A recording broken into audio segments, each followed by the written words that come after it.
Larry, in fact, is here from Texas. And William, I'm going to kill you. Ramsey is out in California. And guys, thanks a lot for coming on. I'm so sorry. I was like rushing around. I had family stuff to do. I know. And I tell you what, it happens. And it always happens to me. All right, look, we thought we would go. I don't think this is the first time, if I recollect, that I had to run back and get on the phone. So I apologize. It's the second, but who's counting? No, I'm pulling your leg, really. Honestly, I'm glad you guys are both here. We decided to go live with one of these episodes from the series Larry's doing, We Are What We Hated, with the thought that if some people had questions or comments, this would be a good time to do it. Otherwise, we're kind of like in our own little hermetic 2- or 3-way conversation, and I just thought I'd open it up for that. Thought this might be the best time as well. Big Jim out in Illinois, thanks for everything once again. Good to see you.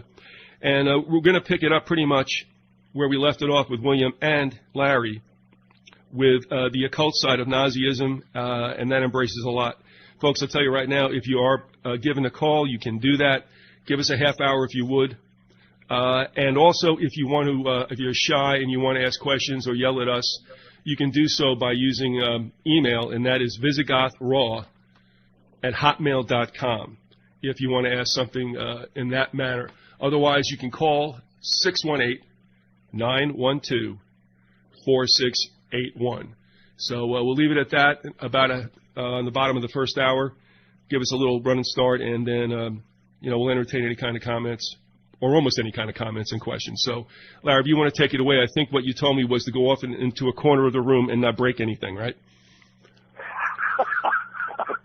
Just don't touch anything, Viz. It's your show. No, I talked to William, corresponding with William, and I thought that this show we would continue.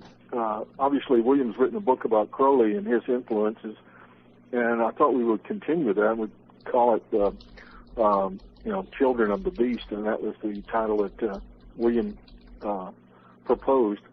I had one thing to read before we got much farther, and I'll try to make it as brief as possible.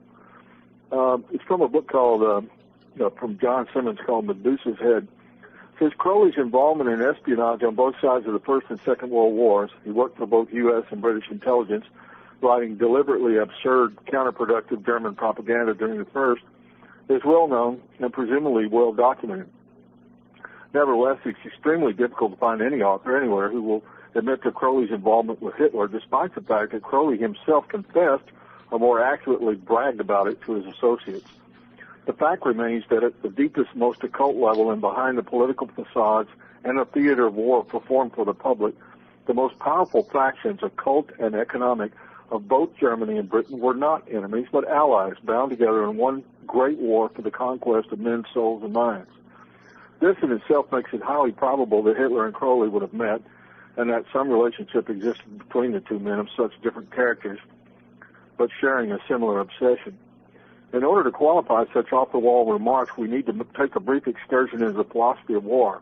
All warfare must be understood first and foremost as internal warfare, hidden, domestic, and cold, of which the external, overt, and heated warfare between nations is no more than an outburst, a brief orgasm, if you will, after years of foreplay.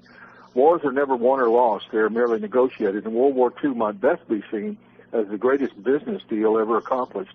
As a battle between good and evil, or justice against crime, it was but one more in a long series of hollow dramas engineered expressly for the hoodwinking of the masses.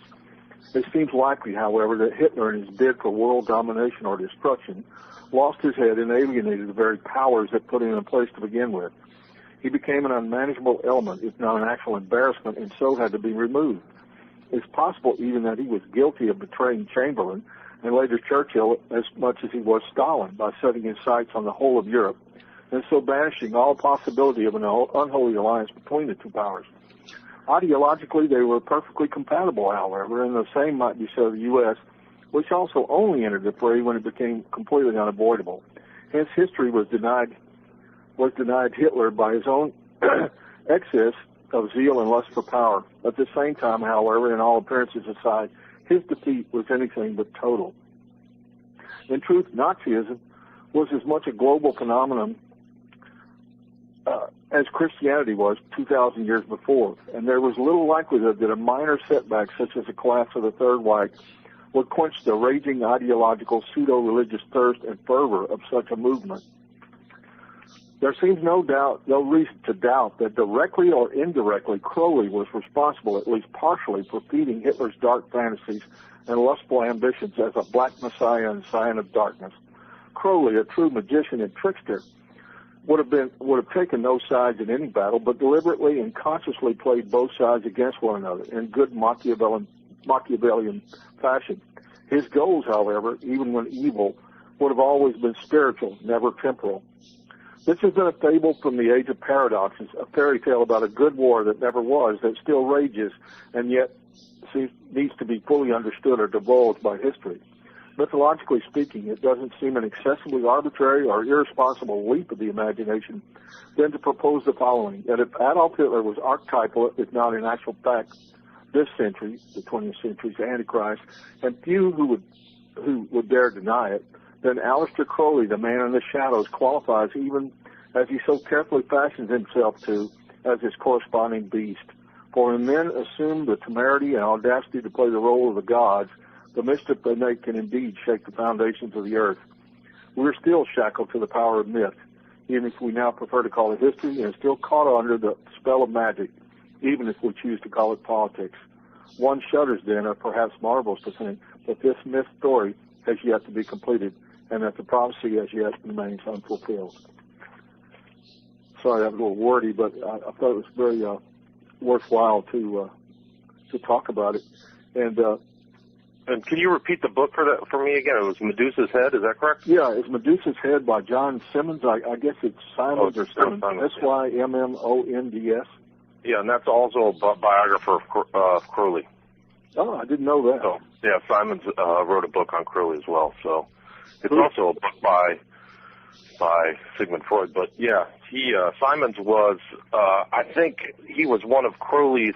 He was supposed to be responsible for Crowley's writings after his death. I think at the in his will he dedicated or gave his writings to Simons, and Simons wrote on a variety of different subjects, but that was one of his works. It's funny, in reading Occultist, one of the best books I've read about Hitler and Crowley is Gerald Suster's Black Magician, Hitler the Black Magician. And yet Suster is also an occultist, but apparently considered himself to be a white magician. But one thing I learned in that was the power of magic and the what magic really is, which was a means of acquiring power for the black magician. Definitely, and the interest, if and I think that Suster's book is very important. The intro into his book goes into kind of he predicates all of his statements about the similarities between Crowley and Hitler with an intro on historiography, where how important it is for the individuals who's looking at these events to what their paradigm is and how they interpret stuff, and how much of these statements about magic and black magic were overlooked and have been overlooked by historians in the past. Right. And I would love to have the time to go through and go back through Hitler's statements, but he made references to an era of magic. He was definitely a New Ager. He had, just like you in your intro, from Simon said how much similarity there was for Crowley and Hitler, but Adolf Hitler, like one of his, there's a quote from Hitler that always rang, with me, which is, "Every great liar is a magician." So Hitler is acquainted with these higher magic through, like we discussed last time, through Dietrich Eckhart. Society and Dietrich Eckhart. Well, exactly. So, and a lot of, so some people look at those things very topically, but as I have been researching and looking into the occult when it started, 4 or 5 years ago, I realized how complex and detailed and voluminous these writings are, and how much information they had, and how easy it is to gloss over the surface of those books. I mean, one of the astonishing things that I found out about Crowley was how erudite he was, and how he was, he created his own occult encyclopedia, and these people were, people like Hitler and a lot of other evil people, rely upon these, dark tomes or dark writings to I think Crowley was enact gifted their mentally. I think he was probably a genius. From what various people have said about him, he spoke I don't know how many different religions, and wrote volumes, and wrote pretty well too. Hey, Larry. And he's admirable in that sense, but he seemed to place all of his intelligence into evil. Larry, if I could, you can tell me to go away if you want me to, but there's something that, well, you raised the question, and I mean, to me, honestly, I'd like to interject it now, so if it isn't going to derail you, or it isn't going to come down later in the 2 hours, let me throw this to you, and it's kind of like a one or two part of it, but it's predicated on the first question. What I'm wondering is I'm also leafing through this Ominous Parallels book about Germany, and it's parallel to us, by the way. What I wanted to ask you both, your opinions. One, and from the literature, obviously, that you've digested, what is a more fertile field for this kind of fascism? Supernaturalism seems to always have a role in something like this, and I'm wondering, what do you think is more accepting of this, if you're in deprivation or if you're in decadence? And I'll throw it to you first, Larry, and then over to William, if you don't mind. Well, I think decadence would describe, what's happened in American culture, and one of the leading factors toward fascism. I mean, you could go down the list of popular musicians. Jimmy Page is one, Ozzy Osbourne, Marilyn Manson, Kurt Cobain. I mean, it goes on down the line of all these different people. Well, you could throw Madonna in there too. These people have all been influenced by Crowley and Satanism, and I think our general culture has been influenced by that. If you look at the names of a lot of or the music and the lyrics of a lot of popular groups, it's like a culture of death. It's there's a great deal of the occult and imagery of death and evil involved there, and I think that's insidious. I think that's filtered into American culture. As far as deprivation, yes, I think the economic system in recent years, especially after the bailout and the big Wall Street ripoff of 2007, 2008, I think we're just right on the beginnings of a depression, and that's going to exacerbate things too. But I don't know if either one of them has more weight than the other. I think they're equally heavy in a kind of a double whammy on the American people, pushing us further into a proto-fascist state. William? Yeah, I definitely agree. I think that I would say that decadence and deprivation are, both useful in any fascistic state. I think that, I totally agree with Larry about the decadence of our present culture, but also, you want to put people in a situation of desperation, and privation that, make them want to rely on somebody else for handouts and for, salvation. And that's always worked in any totalitarian or totalist system. And I think that was why communism was able to have a chokehold on Russia for 70 years, is everybody relied on the party for, their well-being. And, you could definitely, for me, communism is fascistic, even though it denies that it's not. I mean, it was all some kind of oligarchy through the party. There's a small amount, how many people were really in the Communist Party in Russia? It was like 10%. So, these elite parties, and there was a lot of like Nazism. It's a small party. That, well, the only real difference, the only real major difference is the way the economies are planned, but they're both planned economies. The only real difference is in communism, you don't have, supposedly, at least you didn't used to until, recent years with China, but you didn't have, private ownership of the means of production. You didn't have a capitalist class, but you had an oligarchy, running the show in a planned economy. Either way. Right. They had a planned economy in Russia, and then they would take the surplus that was created and sold on the free market, which is just absolutely crazy. You know, they didn't even give it back to the people who were producing it. And it's all headed towards feudalism. I mean, it's just two angles, two ways of looking at driving people into feudalism. That's the way I see it. All right. Right. I totally agree with you. So, I mean, going back to Vyzygoth's question, I would say definitely decadence and deprivation are both important elements in fascistic social control. The reason I'm asking you both, and I think, you pretty much answered what I thought might be the case, that both in pre-World War II Germany and in this country right now, you could say that both nations had enjoyed a period of surfeit, perhaps decadence. You see what everybody's been spoiled into enjoying right now. However, both of those nations, this one currently, Germany then, went from decadence to privation. And I think that makes a population very, very angry, frustrated, and they look to take it out on something or somebody.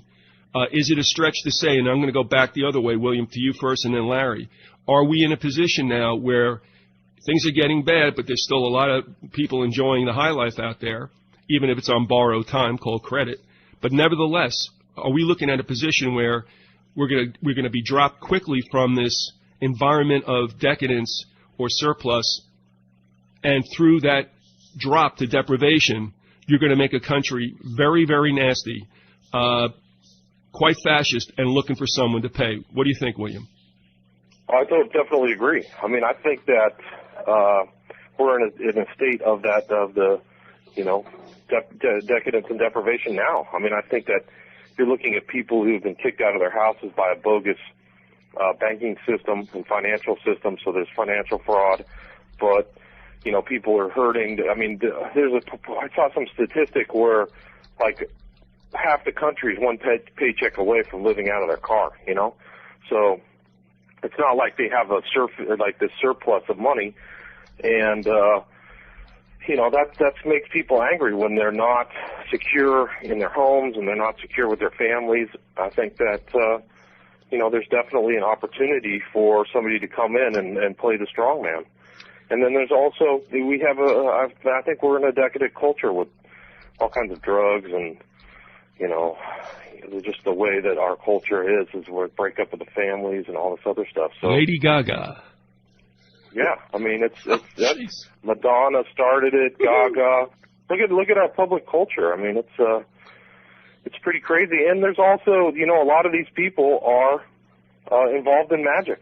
Frankly, Lady Gaga's a witch. I mean, I don't even think it's arguable. I just read some article the other day. She was in a high-class hotel, and one of the maids came in and found all this blood in her bathroom, and that was publicly said all around the world. And they were like, "What is this all about?" And you know, these witches use blood in rituals, and you know, all of her stuff. Like, she had some very intense, deep occult things. I think she showed up at the Grammys last year inside a green egg. And she said she was inside that egg for 72 hours.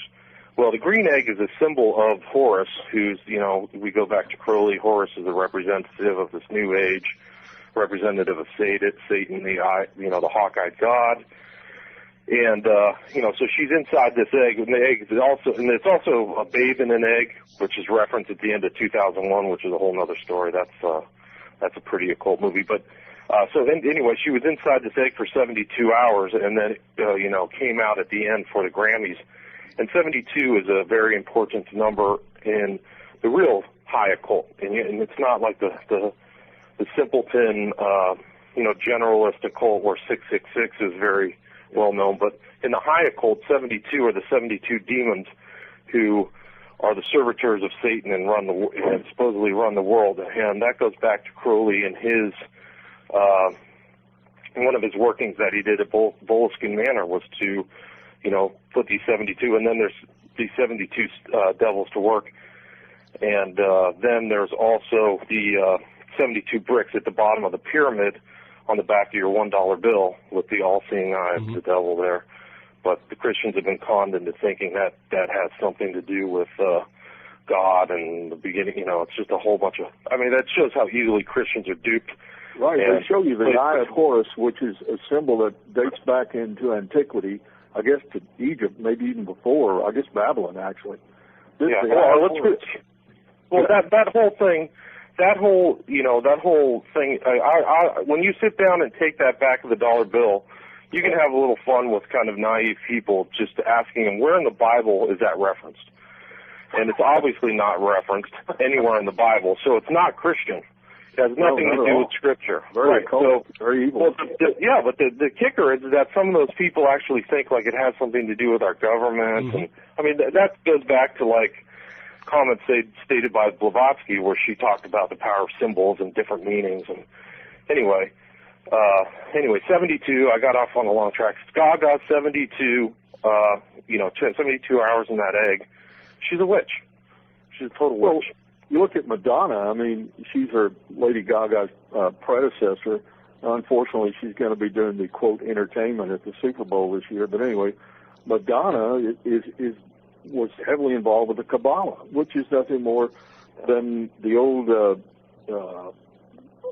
occultism, that came out of Judaism, which is just another form of Satanism.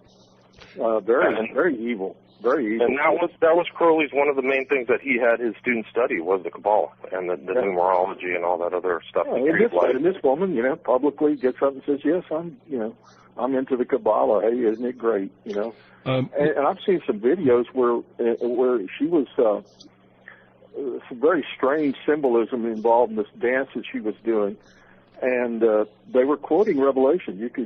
She was quoting Revelations in this video.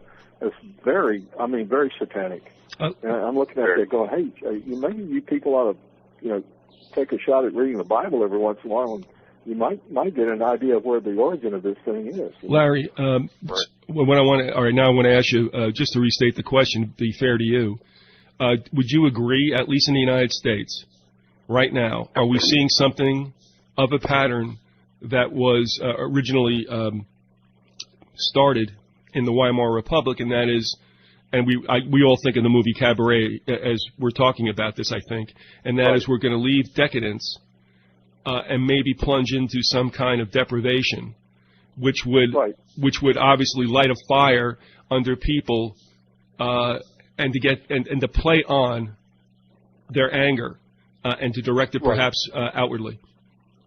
Oh yeah, I definitely think that. In fact, the Nazis.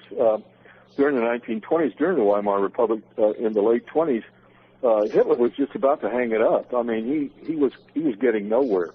At one election he gained quite a few seats, and then he got his butt kicked in the next election. The Nazi Party did, and he was about to hang it up. And they were praying for something to come along that would put him over the top. Well, in 1929, with the Wall Street crash, the Great Depression, of course, from the late 20s into the 30s, that drove tons of people into the Nazi camp.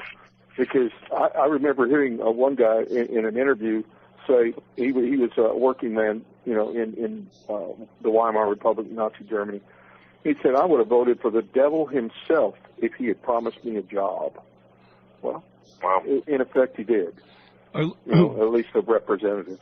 We're at the bottom of the hour, and as I promised, maybe we'll do a little business and give the number out again. But Larry, as all of you know, has been working on a series that is now in its 23rd part, covering almost a year, and no one did cite. You're familiar with Larry without a doubt, and many of you are familiar with William Ramsey. He's been on a number of shows. He's been here often. He's back with us today after having been on the last one we did with Larry in that part 22. But also want to throw it over to William because, William, you've got the book Prophet of Evil written. You've also made it available in other forms. You had the pure DVD, Occult Hollywood, and you're working on something else, I believe. You just want to share with us what's going on right now? Well, I just got a whole bunch of different projects. I've got 2 documentaries I'm just kind of putting the last bits on. One is Occult Obama, and the other one is... I think I've just titled it The Triumph of Evil, George W. Bush. And I think the people will find them both very interesting. the Cold Obama has Obama referencing 72, you know, just like the numbers I was talking about earlier. And, you know, you can tell, I'll prove through his own, you know, words that he's spoken that he is a high occultist and very much has been initiated. He's definitely a high initiate. And, you know, I'm still working on my next book, which is Children of the Beast, compiling the information, which is going to detail a lot of the followers of Crowley and people who are influenced by Crowley. And I will, you know, lay out some good pictures and evidence about, you know, all these individuals who, you know, saw Crowley as their kind of guiding light, their hero, unfortunately. And those people, you know, just to get a list, is like Timothy Leary, Ron Hubbard, the Alfred Kinsey, some of his lesser-known followers like Robert Anton Wilson, Anton LaVey, Jack Parsons, Anton LaVey, all these people, and I'll also detail and organize some of the musicians and more people in what we call entertainment who have been influenced by him, like Ozzy Osbourne, and you know, people that Larry listed off as well. So Black Sabbath and you know, Church, which was an outgrowth of Scientology, was definitely Crowleyan. Oh yeah, oh definitely, no doubt. You know, it's interesting. Like you had mentioned Kurt Cobain earlier in the conversation, Larry, and right. I was just listening to one of the songs. His last album, he had kind of an apologia, and he called it All Apologies. It was essentially kind of an interesting song that he wrote, but he showed or indicated that he is was acquainted with magic when he writes in there, you know, it's about him and his life, and as he got married, he says he's married and buried, but he says, in one of his lines, I can't figure out the last one, but he says, sunburn, freezer burn. So he talks about duality, which is really a very important principle in magic, is the opposites, fire and ice. So he's referencing it straight up. He says, sunburn, freezer burn, choking on the ashes. And it either says enemy or runaway. I can't figure it out. But if he says runaway, that means that he's really deep into Satanism. And I can't figure it out. I've looked at some of the he was obsessed with Anton LaVey. In fact, he invited Anton LaVey, who was also a musician. He invited Anton LaVey to play on the Nevermind album.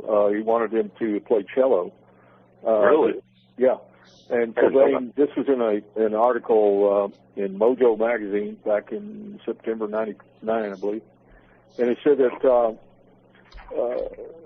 Cobain's involvement in witchcraft and Satanism is a fitting explanation as to the source of his inspiration and the uncanny ability he had for coming up with alluring and seductive hooks that so frantically enticed Nirvana's fans. Cobain is described as, and this is from the article, stumbling on melodies by means he actually didn't understand himself.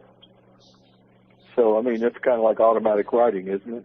Yeah, I would say so. Well, his wife is definitely a witch, Courtney Love, and she, you know, talks about terrible girl. Yeah, and a friend of mine there's worked in the music business and knew her, and he described her with the C word that ends with a T. I won't use it on the air, but that's the way he described her. He said she was the most horrible person he ever met. He said she came off the bus at this event, you know, came off the tour bus with her arm still bleeding from having just shot up some heroin. Wow. And it got worse from there. So that information leads me to believe that he is saying this: sunburn, freezer burn, choking on the ashes of a runaway. You know, because that's what happens when, you know, a lot of these Satanists is human sacrifice and stuff like that. And it goes deeper. The story between Courtney Love and Kurt Cobain is very similar to Yoko Ono and John Lennon. Like, she was clearly controlling him. He probably ghostwrote her album, which was like, it was her band Hole. Vince had her dad on in an interview. Oh, yeah. And that was real interesting. I don't remember the man's name, but he was Courtney Love's father, and he's quite a character himself. But anyway, Hank Harrison came on. He said she was awful. Yeah. Well, he said more than that. he really just. I mean, he trashed his own daughter. It was very strange. Hank Harrison is the gentleman. Hank Harrison is his name. Okay.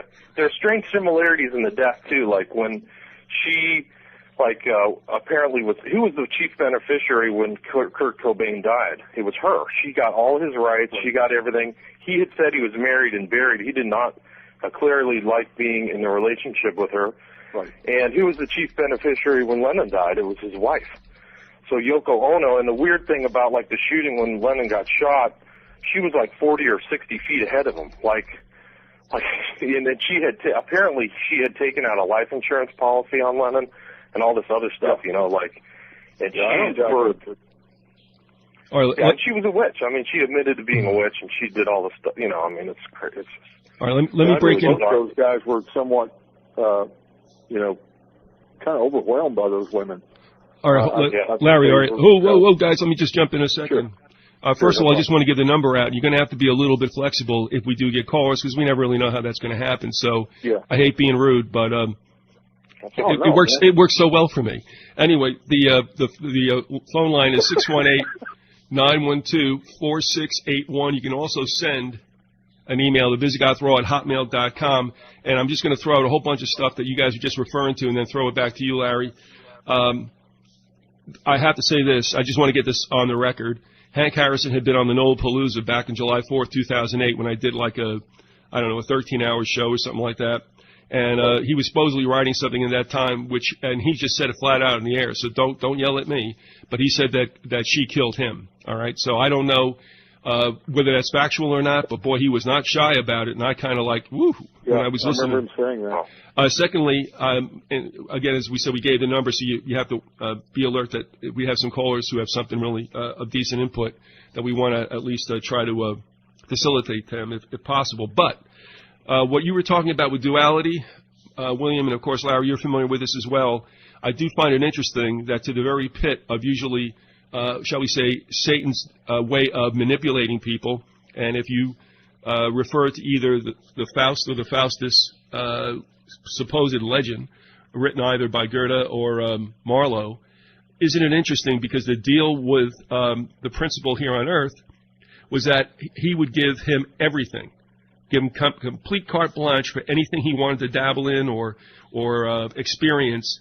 And I believe I'm correct in saying that the trade-off in both works was that if the principal decided that he had reached a place that he wanted to last forever, that he wanted to hang on to this, that Satan would take his soul. Now, he felt no one's ever going to get me because I'm going to keep going on if I have carte blanche. Now, the reason I bring this up is because, again, I think it goes back with this theme of what's happening now. One of the things I believed in the 70s was, and I watched people go through all kinds of consternation and problems when things got tight in the 70s. And they would repeat that pattern. Got worse, obviously, now. My feeling back then was this, that I never wanted to become such a possession junkie that I would be put in a position that somebody could grab me by the short hairs and tell me, you're going to lose this if you don't play to this tune. And I said, that's never going to happen to me. And it never has. I'm not saying that's always been good, but that's just what I believe. What I think is happening now, referring back to the other question I asked you both, was that give Americans everything. And we've been in that period of plenitude. But what I think is happening now, it's going to be taken away. And again, the old deal. Are you willing to give it up not to go into fascism and war? Or do you want it all back? At least you're going to be told that. Remember, it doesn't have to be true. And right. I'm just going to throw that out to you guys. I think you know where I'm going. Are we now being given, the drong after the Sturm? Well, I think we're definitely in a period of time in which the anger is starting to boil. I mean, you can look at the Tea Party on the right, and you can look at the Occupy Wall Street thing on the left. I hate to even really call them right and left because, all that gets kind of jumbled up and hard to define. But in America, we have our own version of, the brown shirts, I believe, in the Tea Party. And I'm not saying that everybody in the Tea Party is consciously following any kind of Nazi principles, but they're kind of stumbling into that. The whole idea behind it seems to me that they are going to eventually become the mainstream of the Republican Party. And probably at some point they may take over the government altogether, and which will mean a considerably different form of government than we have now in some sense. Also, on the Occupy Wall Street, I expect that these people on the left, I mean, as far as the Tea Party, the Koch brothers, the Koch brothers, whatever the heck they are, anyway, they are the nephews of people who ran concentration camps in Nazi Germany. I've talked about that earlier on the show. Goes back to their roots go back to Nazi Germany. Their father worked in Nazi Germany. These two people are extremely wealthy industrialists who are financing a very far right party in this country, which I think eventually will show its true colors as being an American fascist party. And I think they're going to become more and more powerful. And I think that they're on the left, the more radical left, will be taking them on in the streets eventually. I think you're going to have a lot of violence in the country, just like you had during the time the Nazis and the leftists were fighting it out in the streets. And I think that's going to happen. Yeah, I agree. I think that I think that people are losing respect for the law. They've lost all respect for Washington. They know it's a fix and it's a fraud, and that lays the groundwork for something completely different as far as a political, people's relationship with the state. And people want authentic change, not Obama change. So, I tend to totally agree with Larry. You guys had talked about the part of magic with these rulers, and I was thinking back to what might have abetted someone like Hitler, and I think you guys will agree that, and I don't know that any other culture came up with this first or any other movement, but Hitler's influence was somewhat magnified to the 10th by the use of spectacle, and that's the stadiums, the oversized flags. I mean, overdo everything for the grandeur that it obviously portrays to people. At the same time, it diminishes or diminutizes the person, and that's important too, because you must believe you're worth nothing other than your value to the state. And so, therefore, you have this collectivist head, which I also think is happening here. Maybe we should talk about it. But you also have what I would say was abetting the magic, and that was the spectacle. Now, here we are again with media, which has, can do anything that you want it to do. And can I just throw that out to you guys? William, you want to take that first? We need something that is going to make the individual and the movement seem greater than life, and yet at the same time put supposedly the person, the mass, in its place by realizing you're an ant, and we tell you just how much you're worth. Yeah, I mean, I think that it goes back to that same feudalistic principle, and I think that for these people to get away and do all their crimes, they have to have their own feudal type state, I guess, and it's part of that symbiotic relationship. It's not just keeping people in the place. You want to keep them dumb, drugged, distracted, freaked out, scared to death, I think we've gone through that since 9/11 for sure, and even before that. You can even take back the Cold War. I mean, a lot of that rallying up against the evil communists was very effective in a way of controlling the population in the United States. And I think 9/11 was nothing more than the American Reichstag fire. I mean, there's a rough parallel there. I mean, that was the event which really pushed Hitler over the top. He became chancellor at that point. He was at that point made the head of the government because Hindenburg decided and was convinced that they needed a strong man. They also went through and passed the Enabling Act, which was very similar to the Patriot Act, which clamped down on civil liberties in Germany. There are all kinds of parallels there. But I think 9/11 basically represented our Reichstag fire. And I think when I forget the name of this new law that's gone into effect, where they can just basically declare anybody they want a terrorist and take you away. And the NDAA. Yeah, that's it. Yeah. I mean, that is. I mean, just forget about civil liberties. Just forget about Anglo-Saxon jurisprudence and several hundred years of English common law, which is what American law is based on. Right. When Bush got rid of habeas corpus, he tried to get Gonzales to say that our rights are privileges. And he actually had that guy say that. Was the Attorney General at the time. I mean, that guy should have been disbarred on the spot for that. Yeah, but Gonzales was right when he said that, though. Well, in other words, Gonzales on C-SPAN had said that habeas corpus is a privilege, and I couldn't believe it because it was only weeks before that I had probably my first interview or first few with the informer who stated that there are no rights for us. We get privileges. That Bill of Rights was not for us. And sure enough, Gonzales was a big mouth. There's no two ways about it. But actually, at that time, he laid it out. Maybe too much for the liking of his overlords. But I also want to refer to the fact that in our Constitution, by the way, it states habeas corpus is a privilege. That's right in your face, and yet that's overlooked quite a bit.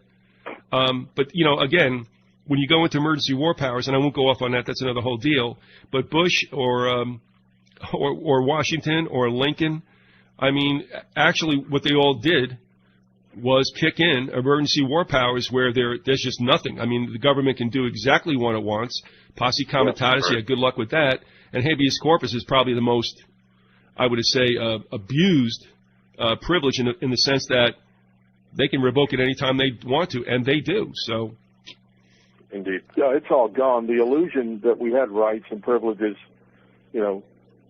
that were inalienable, I think that's all gone. That in effect was an illusion. One of several. It's illusory, no doubt. Yeah.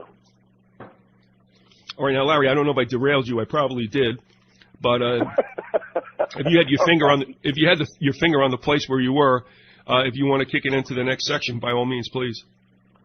Well, what I really wanted to talk about today, from William's standpoint, I wanted him to elaborate on the children of the beast, the people that were influenced by Crowley, and especially those people that are living, that have lived in America and have influenced American culture. The people I'd like for him to talk about were people like Jack Parsons, L. Ron Hubbard, Anton LaVey, whoever else he wanted to talk about. I know he's writing about it, and he has a very he can do sort of an extemporaneous thing on that. I've heard him do it. He does a very good job of it.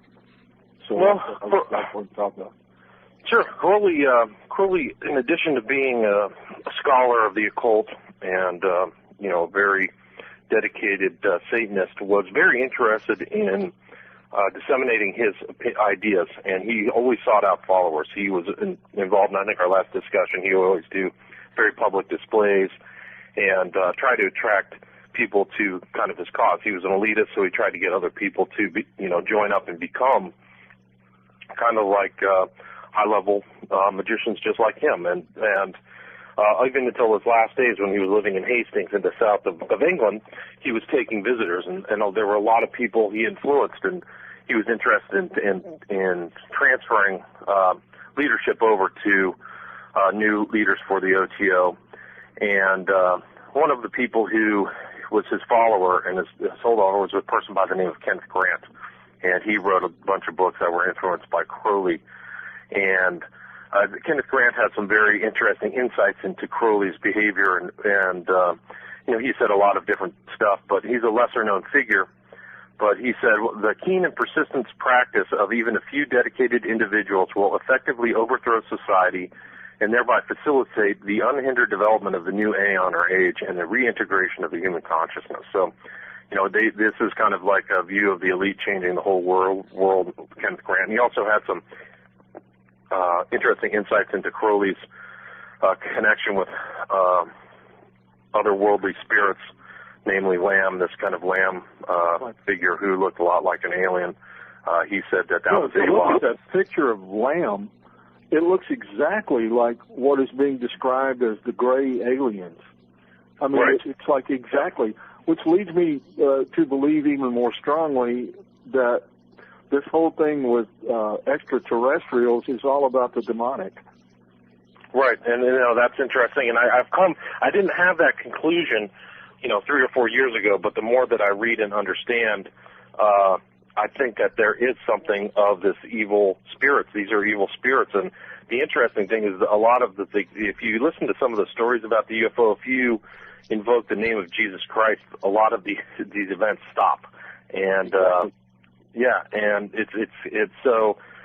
I've now kind of come to the conclusion that that's just one. And Grant said as much. He said that being Lamb is a title. Lamb means the way, so it's like it's not a name like a proper name. So it's a honorific titular statement about this entity, and Crowley is saying that that's his master. So essentially, Lamb is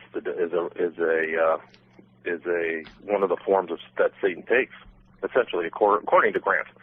And he also says AWAS, which is the name of this entity that gave Crowley the Book of the Law in 1904. Right. Grant also says that AWAS means the Lord of the Air. And for all Christians who, are familiar with the reference one of Satan's properties, right, is that so?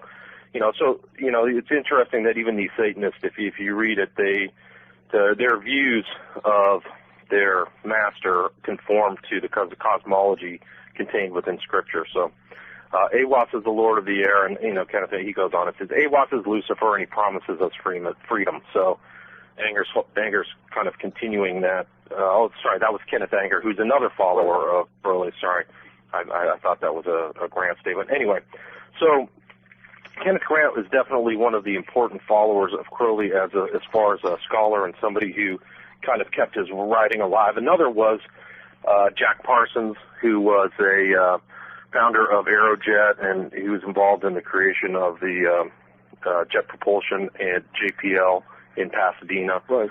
Out of Caltech, right? Correct. And he was an associate of a lot of very important people in, the space program. And he was essentially Crowley's top guy out in California in the OTO at the Agape Lodge. And right. Parsons was an associate of L. Ron Hubbard, who was another follower of Crowley, who started Scientology, I think, on the day that Crowley died in 47. Did Parsons recommend Hubbard to Crowley? I believe I read a thing where he wrote a letter to Crowley telling what nice qualities he had, as far as L. Ron Hubbard I'm talking about. No, this is true. So Crowley, Hubbard is directly referenced in writings between Parsons and Crowley, and Crowley. So, it's an evidentiary, statement of how important Hubbard was. And Hubbard was essentially the kind of scryer to Parsons' magical workings, and he was also an associate and took part in those. And that was according to Parsons back in the late 40s, early 50s. So Hubbard's connection to the Agape Lodge is really without question. And you can read a really good book on that. It's available online. It's called A Piece of Blue Sky by John Atack. I think it's A-T-A-C-K. And it references all that stuff, and where Hubbard, referenced so much stuff about the occult in his creation of his Church of Scientology. And Church of Scientology has the Golden Dawn kind of perversion of a Christian cross on all the rooftops of their buildings all throughout the United States, whether it's in Los Angeles, California, or actually your neck of the woods, Viz, good old Tampa, Florida, Clearwater, Florida. Yeah, and Clearwater, yep. You see so you see these occult references are there, and it's people don't understand the symbolism, but they should. And if they see that, then hopefully they'll stay away from Scientology. It's a totally evil organization. Yeah, and Scientology led to the Process Church of the Final Judgment, and they even have swastikas in their symbolism. Right. I know that Anton LaVey was a Crowley enthusiast, and Kenneth Anger also. You'd like to elaborate on those two guys? Sure. Well, it's an interesting aside. Kenneth Anger was an associate of another person who was interested in Crowley, Alfred Kinsey. Alfred Kinsey was the famed sexologist who's been pretty much totally debunked, and that he's a complete fraud. But he also, he was a person who skewed all of his science into scientism or whatever. It's not really, it's not objectively credible. But he gained a lot of following with his books, and he was so interested in Crowley that in one of his journeys to Italy, he went to Crowley's Abbey of Thelema, and he took as his sidekick Kenneth Anger, and and he did a lot of experimentation with Kenneth Anger, and they did a lot of sexual. And you can see in this film by Chris Pinto, Kenneth Anger is in a bed. I don't remember exactly, but he's in one of these shots that Kinsey liked to document a lot of his stuff with film. And so wasn't Anger like an underground filmmaker in Hollywood? Right. Wasn't he connected with Hollywood stars? Correct. So, Anger has a long history, a very interesting long history. There's actually a picture of Kinsey and Anger together in Italy at the Temple of Cefalù. But Anger went on, he made a wide variety of films that are homosexually themed and also fully occultist. One is called, I think, Lucifer Rising, mm-hmm. And That's he's involved. Right, and he's been involved in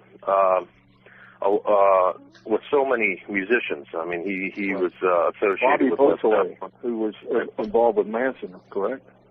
That's correct. So Bobby Vyzygoth was one of his associates who ended up, I think, killing Gary Hinman up in Topanga Canyon and went to jail. But he wrote some of the music for Lucifer Rising, and there was also some workings with Jimmy Page, Mick Jagger. So this Kenneth Anger is very interesting. He also had a contact with, as I think we discussed last time, contact with the killer of John Lennon, who was Mark David Chapman. Yes, he was mind controlled. We believe he was mind controlled. Right. And Anger said as much. Anger said that he was mind controlled, which is interesting because he had known all that stuff. He also said that Manson was mind controlled, which is another connection of kind of Crowley through. Manson was very familiar with Scientology and the techniques of Scientology, which are all mind control. Mind control is always a kind of a handmaiden to Satanism. Wherever you see mind control and ritual abuse and murder of children too seems to be something associated with it. Well, I guess my point is that, just to, if you see mind control, you have to have an evil will to kind of inflict that upon other people. So typically, if you see like mind control techniques, you probably will find an occultist somewhere around there. And it also bleeds over and is associated with intelligence agencies. Absolutely. I mean, the CIA, MI5, MI6, et cetera. Absolutely, and the CIA was started by a bunch of occultists, Skull and Bones guys. But so it was also started by a lot of Nazis, and in particular Reinhard Gehlen, and our own what I would call domestic Nazi, Alan Dulles. Guys, we're going to come up on the top of the hour, so we're going to take a break. But before we do, I'd just like to add this, and we'll end the first hour on this note. We'll take a break of about 6 minutes, and then we'll be back for round two with William Ramsey and Larry the Contractor Guy. This is from Peikoff's Ominous Parallels. This is somewhat questioning and yet prophetic in the same sense. He writes to close one of his chapters entitled The Ethics of Evil. Twice in our century, Germany fought to rule and impose its culture on the rest of the world. It lost both wars. But on a deeper level, it is achieving its goal nevertheless. It is on the verge of winning the philosophical war against the West, with everything this implies. The ideas of German philosophy have long since jumped national borders and become the trend of the West. Half the countries of Europe are already enslaved by such ideas. The rest of the continent, under similar guidance, is on the point of collapse. There is only one country which, though paralyzed at present, is still able to resist the German takeover. In all history, it is the least likely candidate for such a takeover if it can regain its own ideas and its self-esteem in time. The last battle of that war of the century is now taking place in the last of the great unconquered nations left on earth. That's Leonard Peikoff from Ominous Parallels. Are we back? I think we're back. And here we are in hour 2 of Vyzygoth Raw and Live. And we've devoted this particular show to Larry the Contractor guy, who's been doing a series you're all familiar with called We Are What We Hated. We're going to use this as part 23. And with Larry and myself, as happened last time in part 22, William Ramsey's here, and talking about the occult side of the Nazi regime, and also how, as I think Peikoff identified it back in 1980, that it has seeped over here. And as we ended that first hour, it was discussed between Larry and William about certain penetrations, if you will, and I use this word very, in a very wide expanse, into American life, to include the creation of the CIA. And I guess you guys probably familiar with the story that I mentioned a couple of times about my uncle who was in the OSS, the forerunner of the CIA, at a Christmas party when I was too young to understand things, getting the glow on and holding court in the living room with all the extended families. And all I remember is his kind of tearful admission when he said what we did was treasonous. It was treasonous. I've never been able to find out exactly what he meant, but since he didn't go from the OSS into the CIA, I've often wondered if he knew exactly what was going on with the transformation. So there you have it. That's how we ended hour 1. We're going to come on back now, too, if you're going to call, and you know you want to. The number is 618-912-4681. We're not going to be disappointed if you don't, but the whole idea of doing the live show is that if there's some people who usually email, and that's fine, but if there's a chance you get to talk exactly about what you want or ask whatever questions that you've wanted to, this is why we've done this. So at any rate, until that time, we're going to throw it back to Larry as we kick in the second hour. And what are we going to be looking at right now? Well, I just wanted to talk some more about what we were talking about earlier, the Children of the Beast, which is I think the title of William's next work. And I wanted to just read an excerpt from an article by Dave McGowan, who's also been a guest on the show, and in my opinion is one of the best writers, contemporary writers in America. And he's talking about, it's from an article called There's Something About Henry, which is about Henry Lee Lucas. He wrote back in June 2000. It's one of the best articles I've ever read.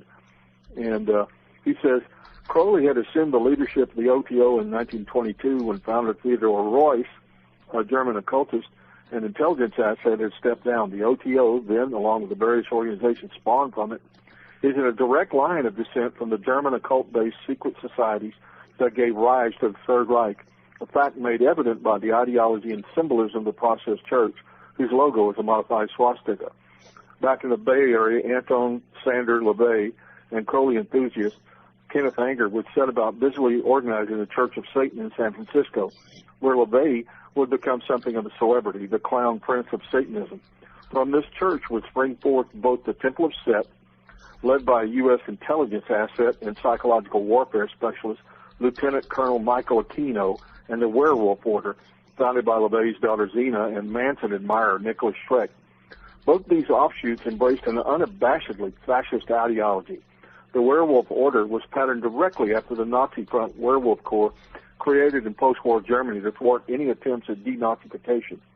Zena LaVey and Nicholas Schreck are also notable for holding a public gathering on August 8, 1988, to celebrate the anniversary of the slaughter of Sharon Tate by the Manson family. Just kind of threw that in there.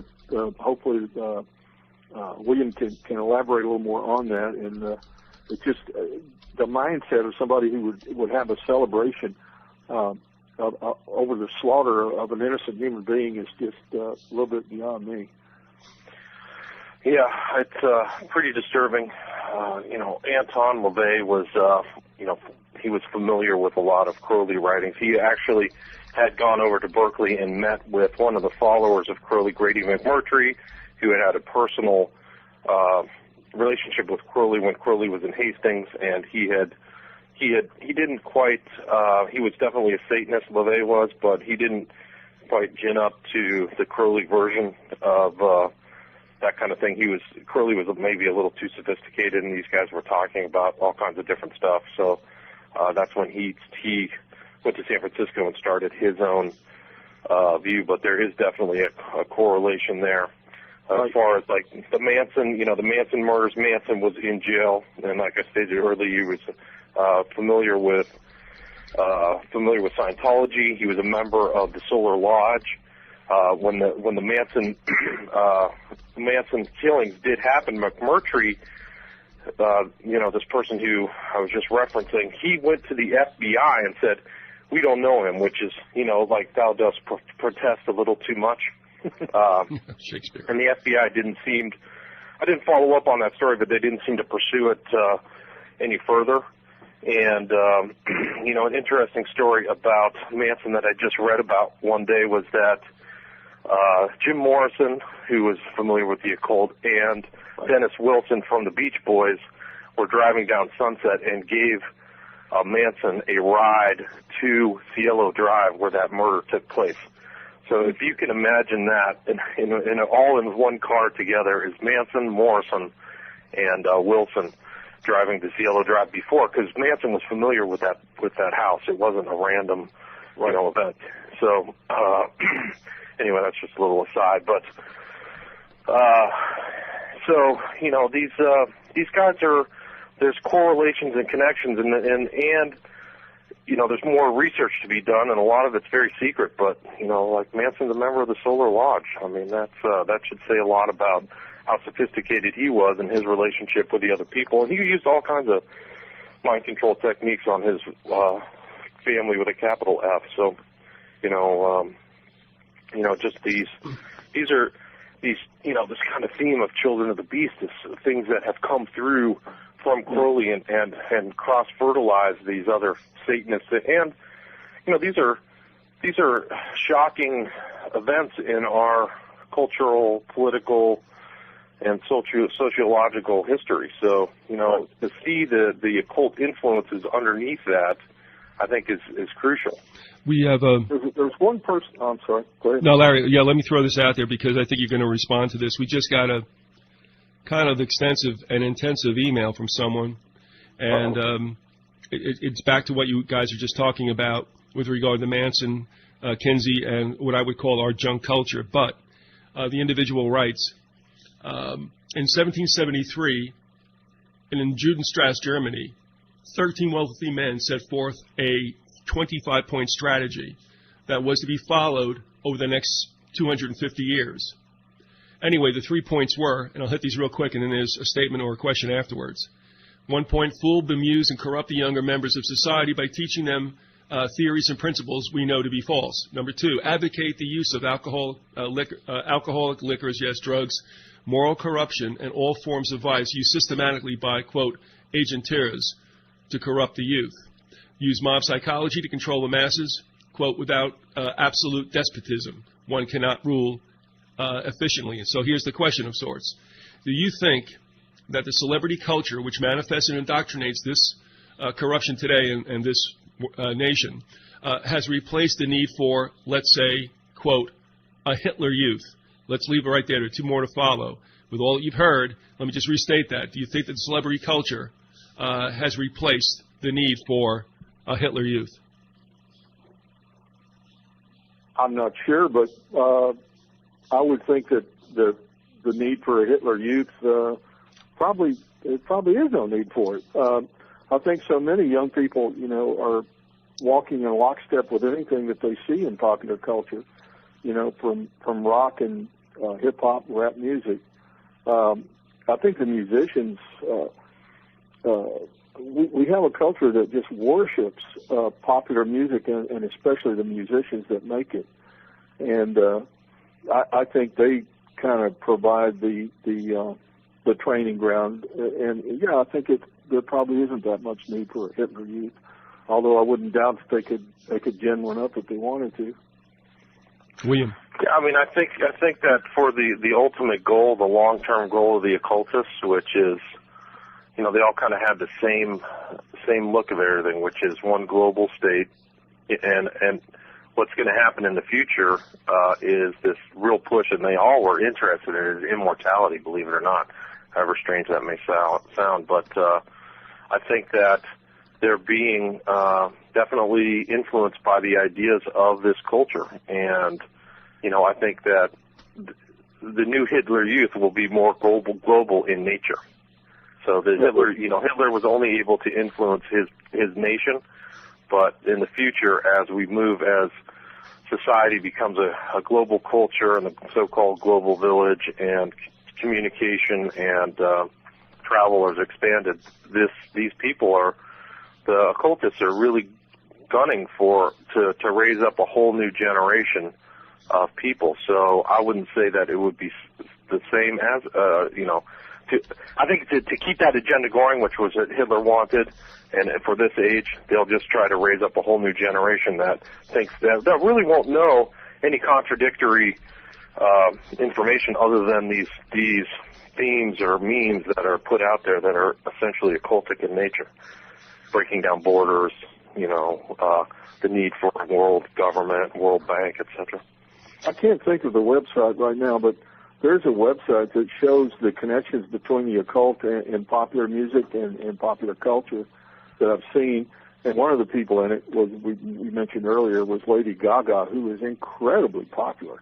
And this woman, she was doing all kinds of hand signs and different symbols, and the way she was dressed and the way they had her photographed, the way they had her positioned, etc. Well, she was exhibiting all kinds of occult symbolism. And there's tons of others. Was the website Vigilant Citizen? That may be it, yeah.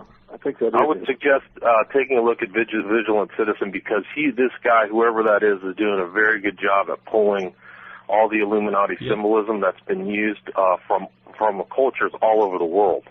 Right. And it's pretty astonishing to see it. It's not just in the States, but in countries in the, Soviet bloc, Korea, Japan. These people are all doing the one-eye statements.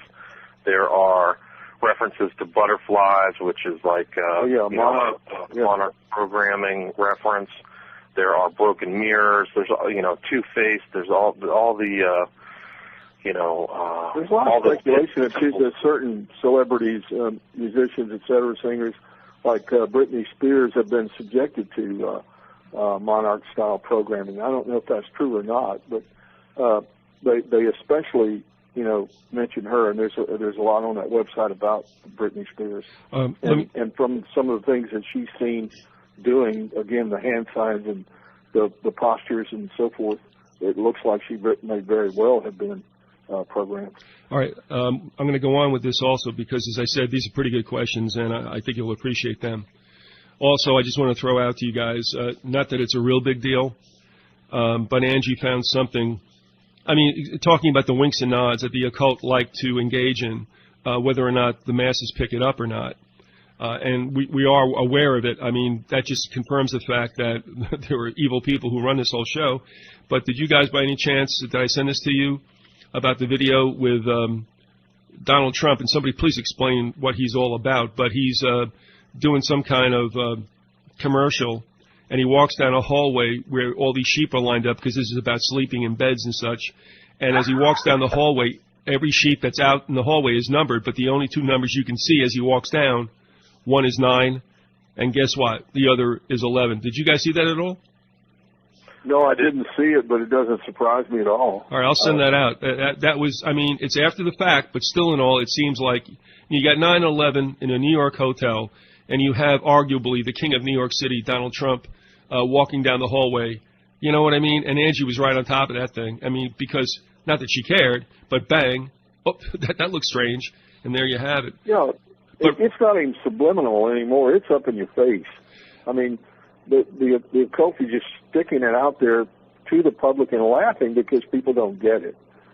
And, I guess the old occultists years ago were probably laughing their butts off about the Statue of Liberty and that sort of thing, now, where it's right there in your face. Now, remember what we're talking about also when she mentioned Hitler Youth, and I would ask people to listen to the interview I did with Rita Williams about her life in Nazi Germany, where she was born in Buffalo, New York, and was like 5 years old. Her father had jumped ship a German ship. He was a chef and didn't want to go back, raised a family in Buffalo, and guess what? The version of immigration at that time, INS, found him, and they all had to go back, and he went right back into the teeth of the Nazi movement. How lucky can you get? But she expounds on what the Hitler Youth meant to them. She does not protect Germany in any shape or form, but I think she gives a very, very accurate account as a child. I mean, you're thinking somebody's like 5 to 10 years old now about what that was like. But where I was going with this is that the need is always for collectivism. You can call it anything you want. You can call it the hive mind, whatever. You can call it groupthink. But people need to believe that they belong to a greater whole that, for the most part, they hope is good, but I don't really think they care as long as they're in the majority. Well, I think that's what rock concerts have become, is hive mind. I mean, I admit it, I've been to a few in my day, where people were so wasted, and, in the course of getting into the music, it was like everybody bobbing their heads the same, and everybody like gyrating and, with the same beat, into a frenzy. I mean, it was like a ecstatic experience, and it was like a group mind. Everybody, everything melding together, people losing themselves in that. And it's a very powerful thing. All right. William, do you have any input? If not, let me go on to the next question. Next question. Okay. And so, like, I'm just saying that it is important to have a collectivist mentality. And by the way, even though these little pleasure units are out there with their little cell phones and all that other stuff, iPads and junk, they are being taught in school, by the way, to be very much part of the Commonwealth. All right. Now, it said that this decadent atmosphere has enveloped these kids since birth. That's taught them that the world revolves around them. Once taken away, will that facilitate the environment these evil people that obviously our handles dream about? Essentially, is this going to be Nazi Germany on even a larger scale? I'll throw it to you, Larry, and then over to William. I think it will be. It'll just be an Americanized and modern version of it. I mean, it won't be exactly like the German Reich, but it'll be something along the same lines. I mean, when you look at things now, I mean, we're becoming more and more a police state. I mean, you have to be very careful, what you do and say, because, somebody could carry you off in the middle of the night. I didn't used to believe that could happen in America when I was a kid growing up, and it didn't happen really for the most part, but it can and does now.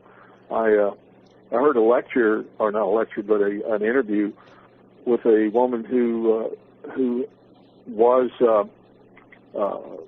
basically deprived of all her civil rights and was put on an American military base as a prisoner under this under the Patriot Act.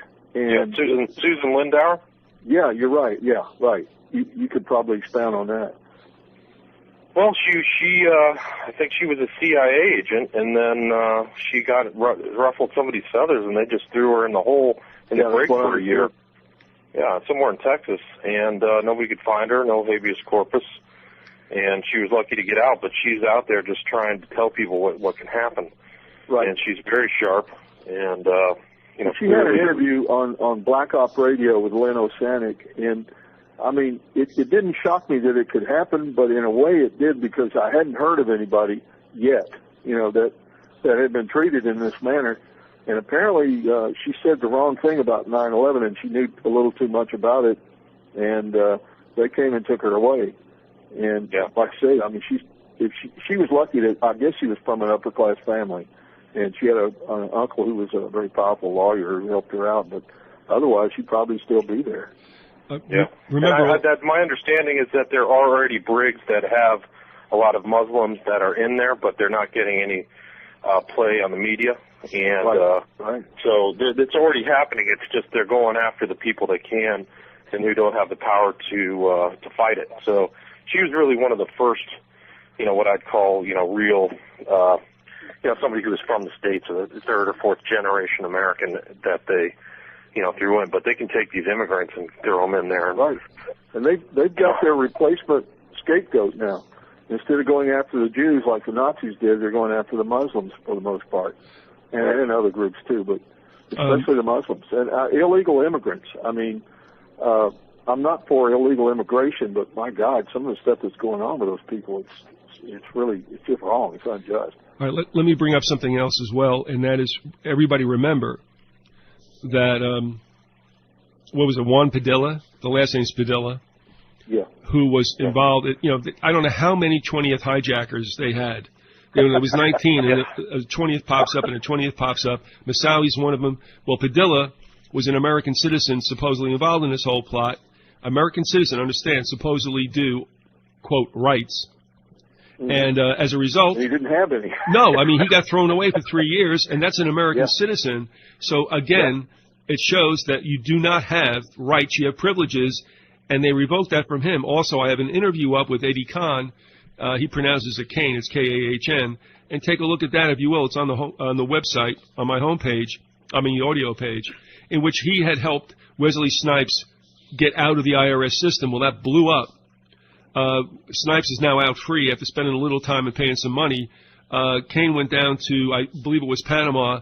The FBI came down, kidnapped him, which is illegal, brought him back to the States, and he's been bounced around the penal system like a ping pong ball. I did a jailhouse interview with him, and when I'm trying to find him again with the help of a listener by the name of Kelly to try to get him back on again, here again, he's never seen his day in court. I mean, there's been no habeas corpus whatsoever. They do what they want to do whenever they want to do it, and that's why I don't want to go off too far on this, but I would say this. There's a lot of 20-somethings and 30-somethings out there who have come upon the informer in Montgomery's work, and they're thinking they're all going to bust the move to become a non-alien resident. And I'm going to tell you this. I don't know why the sun shines on some and not on others. Don't know why the loopholes are there. They'll all be gone one day. But if you want to do that, understand you can be right, and they'll still throw your butt in jail because they can. Just understand that. The other thing I want to bring up to you guys... What people need to understand is that they have no rights. No. I mean, you're going under a dictatorship, and it has all the trappings of a republic. It has all the trappings of civil rights. It's all there as far as formalities go, but they'll do exactly what they want to do. If they want to come and put you in a van in the middle of the night and take you off to a military base and hold you there, they're going to do it. They've done it. And they got away with it, and they're probably continue to get away with it. Well, all those other tyrannies had that exactly what you're talking about, Larry, is that these trappings and these statements that you have rights and you've got this and we're doing great and this is a paradise. And then the reality's underneath that kind of velvet glove, and they can really just do whatever these people. All right, guys, we have a caller. If we could we bring a caller in? Sure. Come on, caller. Hello. You're on. It's Jeff in Washington, D.C. Just my luck. Yeah, and I'll keep it brief, but I just wanted to add some fodder to what you guys are talking about. Maybe not so much questions, but with the whole Nazi theme.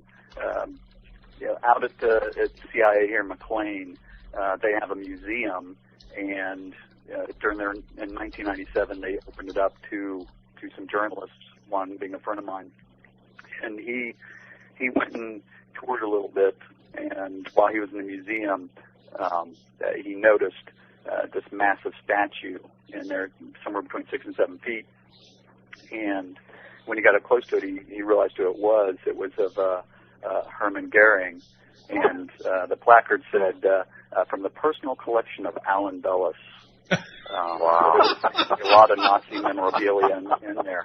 That doesn't surprise me at all. Who would have thunk it? Did you know that Alan Dulles donated the chalet that Reinhard Gehlen, who was the ex-Nazi general, top espionage on the Eastern Front, and Reinhard Gehlen's chalet in Switzerland was donated to him by his good friend Alan Dulles, who had brought him into the CIA. What are friends for? Well, that whole Dulles family with the brothers, everybody forgets about the sister Eleanor. She was the one that was left in the background, probably doing a lot more creepiness. But she worked for the State Department for a long time. But I remember doing some research that, of course, on the Wikipedia page about her, talks about her life and times in Berlin and Germany and Austria after the war. But I know that they had an office in Berlin the three of them before World War II started, and because they were tied together with Prescott Bush and Brown Brothers Harriman. Oh yeah. And the setup for Nazi Germany. And of course, she just happened to be part of the U.S. representatives for Bretton Woods and setting up the IMF at that time. And for some strange reason, she was sent to Austria to help set Austria back up after the war. But she did a lot of traveling for that, of course, under the guise of teaching at universities before World War II. But another thing I wanted to bring up real quick about Susan Lindauer, I'm still waiting to talk to her. She lives here in the region, but I really want to go over the information that she has about some of her background, because we talked on air a couple months ago, specifically pertaining to some information she had on Pan Am 103 and that bombing, and we discussed that for a bit on air because for whatever reason I was pulled off of that flight at the last minute by Air Force Intelligence when they were sending me back here for something else. But the thing to remember about her is that her cousin is Ari Fleischer. So, she, not only one of the first people imprisoned for about 10 months under the Patriot Act. I mean, no, we all got bounced out. Yeah, I don't know what happened, Biz. I think I do. Just all of a sudden, Jeff was talking, and boom, it was over. Well, I tried to call back in, and there was some a voicemail with a lady with a British accent. No. I mean, what happened? I mean, well, think about it. I mean, Long was on, and we got booted. Yeah. And so we're going to try to recoup. Something very strange there. I don't want to get paranoid, but yeah, it doesn't make you wrong, bro. Is William with us? I think William will. I think William would try to get back in. Yeah, I mean, I don't know, but remember, I had that wonderful experience with Blog Talk Radio in Killtown. Yeah. All right. There's certain subjects, I guess, you just can't talk about, and without getting some interference. Well, I don't know. Again, that I would don't be. know. Yeah, I don't want to be paranoid about it. It may just been, All right, what I'm going to do is technical difficulty, but who knows? I'm just going to. He goes, I don't know what happened. Because Jim said everything's okay here. I don't know what's up. Well, that makes me feel good. All right, William. Well, it doesn't really matter. I can't talk to William, so we got that You'll chat. Probably try to call back in. Yeah, I'm gonna. You might hear me clacking right now. I'm telling him to call back in. We'll pick up where we left off, but no, Jeff's got some really good information. I don't know. Who knows? He'll get back to us. Is Jeff gone too? Is he still on? Yeah, he's gone, but he knows what to do. I mean, if he can't get back in, or else he'll just save it for another day. We'll see what happens. He's an interesting guy. He always has interesting insights. I guess with his background, he knows more than the average bear about these sort of machinations within the government. Well, remember too that he had notified me that he was getting, and now we're having feedback. Okay, I'm back. Who's back, All Jeff? Right. Yeah, Jeff. I know. That's William. This is Robert. Yeah, William, yeah. Yeah, okay. Robert, thank you. Sorry. Did you guys, did I get dropped, or did you guys drop? We all got dropped. Okay, I wasn't sure. Except for Hillman, because he lives in Texas. Gotcha. And that's another country. I thought it was me. I was like, God, what the hell? What the heck happened? Oh, live radio. All right. Is Robert there? Yeah, that's me too, but William's my middle name. I'm looking for Jeff Long. I thought he'd call in with another name. We're not being recorded now, are we? Oh, absolutely, but I'll take that out. Unfortunately, there's a whole bunch of people who heard that live. All right, don't worry about it. There's only 2 people in the United States named Robert. You're one of them. Don't worry about it. All right. Anyway, we'll get back on track. If Jeff will call back in, it'll be great, but he's probably the reason why we got dropped.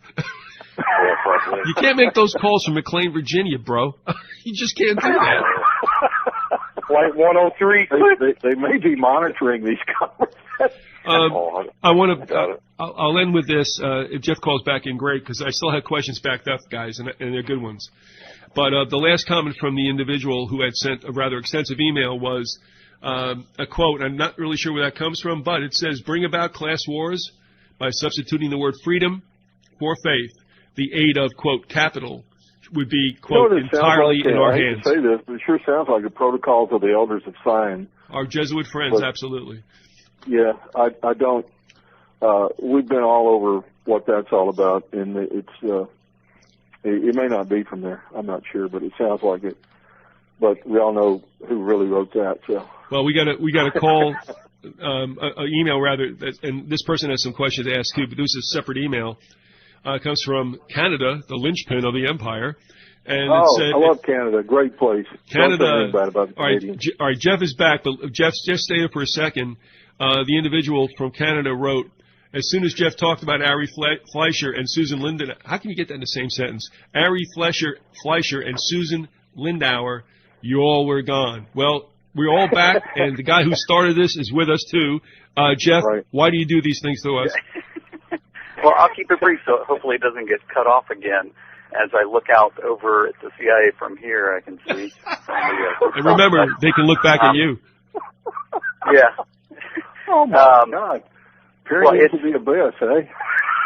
Well, yeah. Well, I mean, the show that I did that one night with Viz and the Uticans, I was actually doing it that night from just outside the fence of the CIA that night because I was out there at the farm property, which I just thought was funny. But that was weird. As soon as I heard a pop on my phone, and then the phone call died, and then my connection to the internet died briefly here at the house at the same time. Everything just kind of cut out. Wow. Even though my phone said it was still on, but it is a VoIP phone, so it's not like it's secret classified information that I was throwing out there. Yeah. But I could, but I don't need that kind of trouble. Oh, you don't. Yeah, I'll let you guys get back to it. It was just, weird. I guess we're just coincidence theorists, that it just kind of happened that way. Well, I told Lady Viz to start packing. We're going to take the beer, the birds, and a couple of suitcases. We're out of here. Yeah. Oh, and that truck. Don't forget the truck. The truck. Yes. I like that old beater truck. Oh, it's the best. All right. All right. Well, I'll let you guys get back to it so that you guys can finish up, and I won't cause the internet to be shut down. Yeah, and you owe me for that day that they did shut down my website for 24 hours, but I did complain to the CIA, not to Google and anybody else, but I complained to them, and then they returned my website and my Gmail account set it up related to the redacted news stuff, but they kept my YouTube page, and I still haven't been able to get that back. So, well, that is coming. You owe me an interview too, there, big guy. Okay. All right. Not a problem. We'll see you later. All right. All right. Yeah, get somebody else in trouble, will you? Yeah, DC Roller Girls. That's where I'm going next. I'm going to Roller Derby in DC. This is the best. Oh yeah. Hey, have you seen the kind of chicks that are in roller derby now? I mean, they're pretty hot. Somebody get a hose. Some of those that I know. The funny thing is that a lot of them are academics around here, and they're scientists. Yeah. I've come to know some of them. I went to a roller derby here in Austin, and man, I was like, it was a hoot. It was fun. Watch it, Larry. Anyway. Watch it. Okay. Get a hose on him. I wasn't going to say anything ugly. Yes, you were. It was fun. Right. Thank you, Jeff. Well, you can't have a better sport than a bunch of smart women beating each other up on roller skates with bloody names. I mean, well, hey, look, that's the all-American sport. Just watch Springer. That is the best ever since hockey fights. That's the best. Yeah. Well, all hockey fights are great too. I mean, speaking of Canada. Oh, please. Oh, here goes the whole show down the tubes. Hey, who's the best Canadian hockey team? The Toronto Maple Leafs? Oh, God, please, Larry. They're not very good anymore, are they? The Canadians any good? Or yeah. I really don't know. They're all good, Larry. Tell us. They're all good. They're Canadian. It's okay. Right. Can we get back to the troubles of the world, please? The Canadians. We may need to cross that border someday. By that time, they won't allow us, believe me. And they're working on it right now, and I can't blame them. I believe it. All right, I got some more questions for you guys before this hour ends and everybody goes back to their pods. Okay.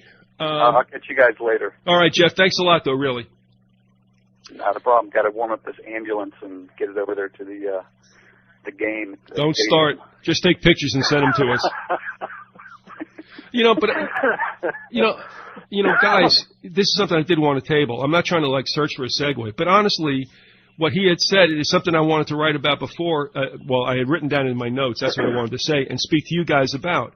Because, if you really think about this, and this is scary, but this also says something about the most intelligent are not necessarily the most moral. We all impute to intelligent people like PhDs or whatever, there's some kind of goodness and moral character.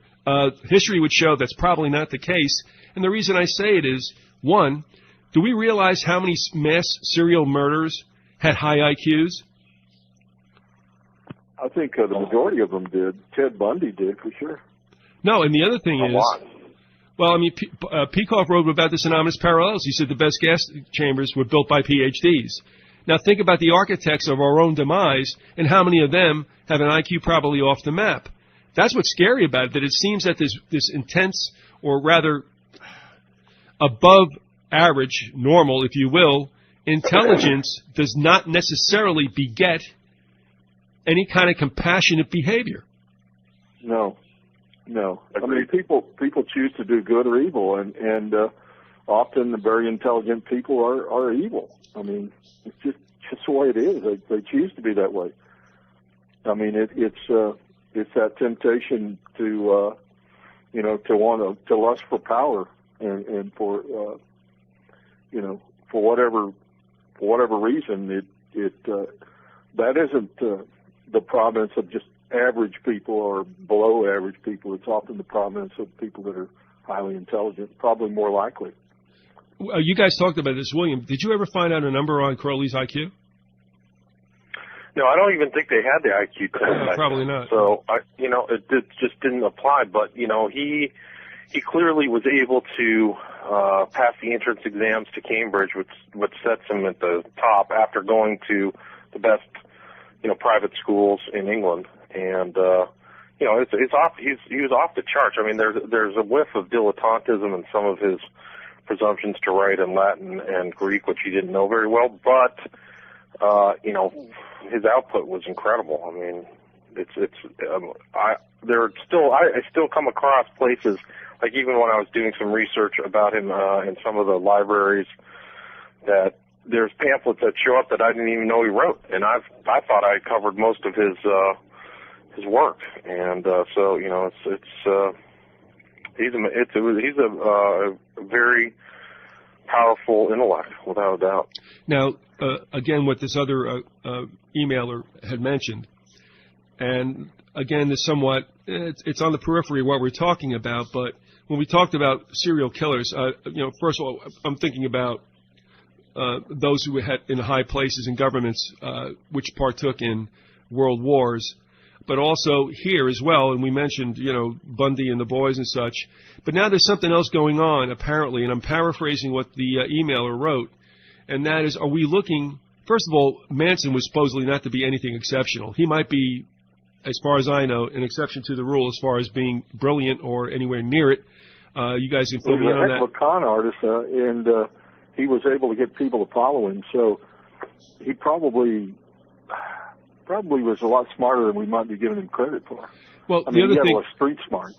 Now, we have something going on, let's just look in the last couple of years, where we have these violent outbreaks, Columbine, shootings at Northern Illinois, out in California. Now, are we looking at something different there? Are we looking at a sort of MKUltra victim that's programmed, they throw them out in the populace just to see what it'll do and how effective that their manipulation is? So let's take a look at that. As far as keeping up public fear, William, are we in a situation where we're looking at probably not that intelligent individual, but somebody certainly fertile for manipulation and usage, whether it's as an assassin or a courier or whatever the other uses are for MKUltra mind manipulation? Yeah, I think so. I mean, I think that that's happening. I think that, you know, it started back in the 60s, and the techniques and skills are still there. And when I see people like the guy who did the shooting of Giffords in Arizona, and there was another guy at the Virginia Tech, I think it was.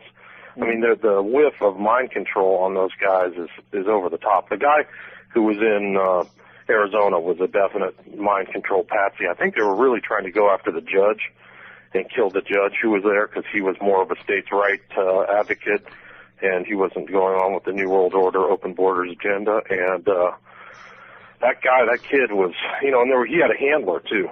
And there was another guy there that was reported. Second guy who just they quit talking about after the first year. That's a common pattern, you know. Yeah. At first, the first stories you get, there's more than one, and then all of a sudden it's just one guy. And what's really scary about these events is that there's, you know, the lone nut patsy thing is still maintained, but it's also that there is a secondary media barrage that still, you know, is going with the general theme, you know. So they reinforce the fact that this guy was already unhinged or whatever, and that's what makes it really scary, is that the controlled media in this country, which is just as controlled as any media in Nazi Germany or communist Russia. Well, it's like Alan Dulles who talked about the giant Wurlitzer. It was one of the big CIA biggies who talked about the giant Wurlitzer when talking about the American media, where it's basically, you know, we're programming it. You know, we're putting the coins in the slot and they play whatever we want, you know. Right. And I mean, they've proven years ago that, you know, there were a ton of people in journalism, you know, in all the media that were CIA operatives. Yeah, they're agents. Yeah, and it goes all the way to the top. I mean, it's hard for most Americans to believe that their media is that controlled and that tightly managed, but the sad reality is that it's managed very well from the top. Well, America is really a corporatocracy, and the media, you know, are corporations. So you're only going to hear what the corporations want you to hear, because agreed. You know, well, they're the ones who pay. If you pay for advertising in one of the major magazines or newspapers, those newspapers are never going to say anything negative to you. And a lot of those corporations pay for advertising, even if they don't even want to advertise for anything, because they know that buys them a favorable opinion by that publication. You know, so. You know, I've seen like Northrop Grumman just advertise some space plane or some new plane that nobody really cares about, because I know what they're really trying to do is, you know, keep on the good side of that paper, so they'll never say anything bad about, you know, environmental hazards or lousy working conditions or anything like that. And the federal government does the same thing with like Drug-Free America programming. A lot of that is discretionary paying, you know, that the presidential office used for. I mean, it's like $700 million. But the way it's distributed out is that, you know, if you criticize anything about the presidency, you know, they'll use their discretion and remove that advertising dollar from whatever publication it is. And so, you know, that's kind of the sub rosa mechanics of manipulations that's used in the United States. Well, you remember, I don't consider him that much of a great journalist, but Keith Olbermann is an example of somebody who was a little too far left, a little too critical of the administration, and he kind of got shoved out of NBC, and he's now on another kind of an independent network, Current Affairs or something like that. But Olbermann used to really go to the wall. I mean, he made some statements that were kind of eye-opening to me, you know, in criticizing, especially in criticism of the Bush administration. Well, the good news it wasn't long before. And he's gone. The good news is that he's off ESPN, and I'm really happy. Yeah, he's on True News or something on some station. But going back to your original question, Viz, is, you know, these mind control patsies. One, if people have any questions or think that it can't happen or these people aren't being farmed, and I do believe that there is a program currently being used. I don't have any idea what its name is, but that are looking for people who are susceptible to mind control.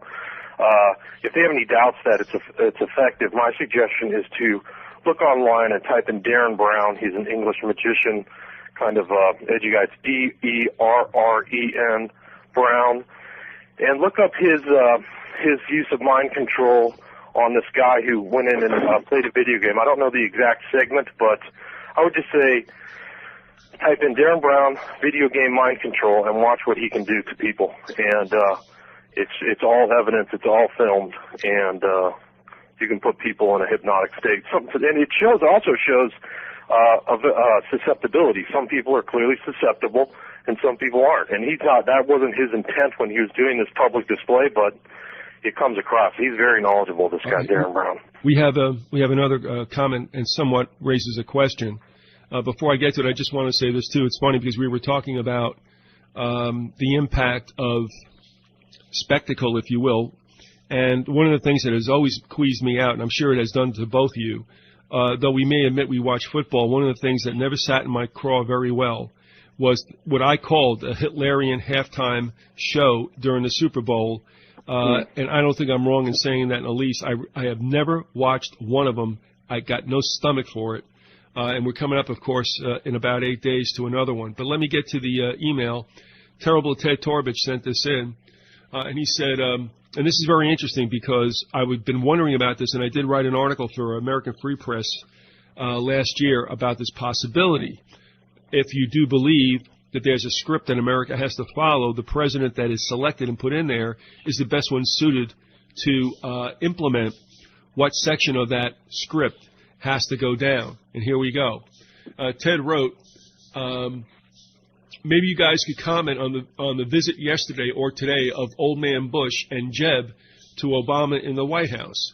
I see Jeb as a stalking horse for the Republican convention, and while all the other tools occupying the White House are fascist Wall Street puppets, the Bush family seem to be the most overtly Nazi. I have no problem with that whatsoever. I'm just going to add this real quick, and William, I'll throw it to you, and Larry, if you would do the second response. But I think we all can pretty much equate, with good reason, the Bush family with Nazism. However, as you had mentioned before, Larry, I mean, when you look at far left and far right, they both meet at the same place. So it doesn't matter if you go from the left Bolshevik or from the right Nazi.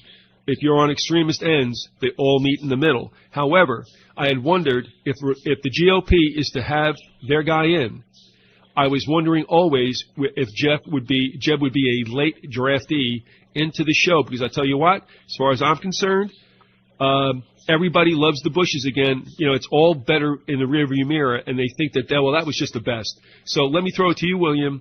As Ted said, isn't this interesting? Are we going to get Jeb come in, who definitely would win, or are we going to just see this fighting in the GOP, and that brings Obama in, and then we get the FDR treatment rather than the fascist treatment? Right. Well, the American people would have to be insane to put Jeb Bush back in office after George Bush being in the presidency for 8 years. Literally crazy.